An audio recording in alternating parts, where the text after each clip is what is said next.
Welcome back to our channel என் சமையலின் கதை. இன்னைக்கு தீபாவளி ஸ்வீட் ரெசிபீஸ்ல நம்ம பார்க்க போறது 7 கப் பர்ஃபி. இதுக்கு 7 ஸ்டார் 7 கப் என்ன வேணாலும் நேம் சொல்லிக்கலாம். இது 10 நிமிஷத்துல ஈஸியா சிம்பிளா பண்ணிடலாம். எப்படி பண்ணலாம் பார்த்துடலாமா? வாங்க வீடியோக்குள்ள போகலாம். ஒரு வானல்ல 1 கப் கடலை மாவு எடுத்துக்கோங்க. அதை நல்லா ரோஸ்ட் பண்ணி எடுத்துக்கோங்க. இப்போ எந்த கப்பில் கடலை மாவு எடுக்கிறீங்களோ அதே கப்பில் தான் எல்லா மெஷர்மெண்ட்டையும் எடுக்கணும்.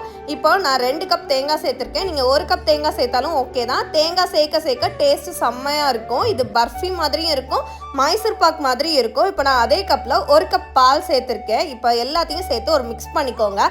இப்போ அதே கப்பில் 2 கப் சுகர் எடுத்திருக்கேன். யூஸ்வலாக இதுக்கு 3 கப் சுகர் எடுக்கணும். நான் 2 கப் சுகர் எடுத்துட்டு 1 கப் எக்ஸ்ட்ராவாக இருக்கும்ல, அதுக்காக நான் வந்து நட்ஸ் சேர்த்துப்பேன்.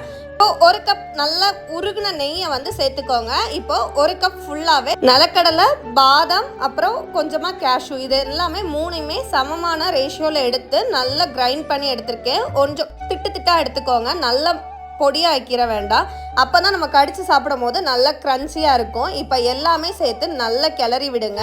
இதில் வந்து மெயின் ஸ்டெப்பே வந்து நம்ம கிளறி விடுறது தான். ஒரு 5 to 10 மினிட்ஸில் எல்லாமே வந்து சுருண்டு வந்துடும். அது அளவுக்கு நம்ம வந்து கிளறி விட்டுக்கலாம். இப்போ தான் நம்ம போட்ட சுகர் வந்து மெல்ட் ஆக ஸ்டார்ட் ஆகிருக்கு. ஸோ வந்து கொஞ்சம் மடிக்காமல் கிளறி விட்டுட்டே இருங்க. இதுதான் முக்கியமானது, இல்லைன்னா கீழே அடிப்பத்த ஆரம்பிச்சிடும். அதனால கிளறி விட்டுட்டே இருங்க. இப்போ பாருங்கள், சைடு ஃபுல்லாகவே வந்து ஒட்டி வருதா?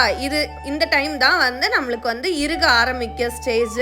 இப்போ பாருங்க, நல்லாவே இறுக ஆரம்பிச்சிடுச்சு. நீங்கள் இந்த டைமில் நல்லா கிளறி விட்டுட்டே இருங்க. இந்த மாதிரி கொஞ்சம் கூட சட்டியில் ஒட்டாமல் வரணும். அந்த டைமில் நம்ம வந்து நல்ல இன்னும் ஒரு 5 மினிட்ஸ் நல்லா கிளற விடுங்க.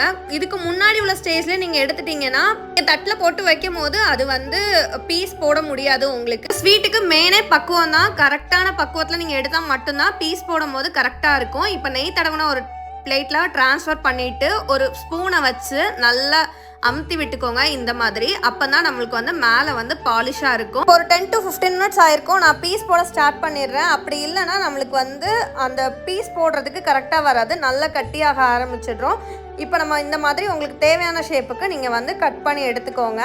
இப்போ நம்ம ஒரு 2 to 3 ஹவர்ஸ்க்கு அப்புறம் நம்ம வந்து பார்க்கும் போது நல்ல சாஃப்டாக க்ரன்ச்சியாக இருக்கும். ஏன்னா நம்ம நட்ஸ் எல்லாம் சேர்த்துருக்கோம்ல, செம்ம டேஸ்ட்டாக இருக்கும். இந்த தீபாவளிக்கு மறக்காமல் நீங்களும் உங்கள் வீட்டில் இதை ட்ரை பண்ணி பாருங்கள். எப்படி இருந்துச்சுன்னு கமெண்ட் செக்ஷனில் சொல்லிட்டு போங்க. இந்த ரெசிபி பிடிச்சிருந்துச்சுன்னா நம்ம சேனலை லைக் பண்ணுங்கள், ஷேர் பண்ணுங்கள், கமெண்ட் பண்ணுங்கள், சப்ஸ்கிரைப் பண்ணுங்கள். Happy cooking. பாய்.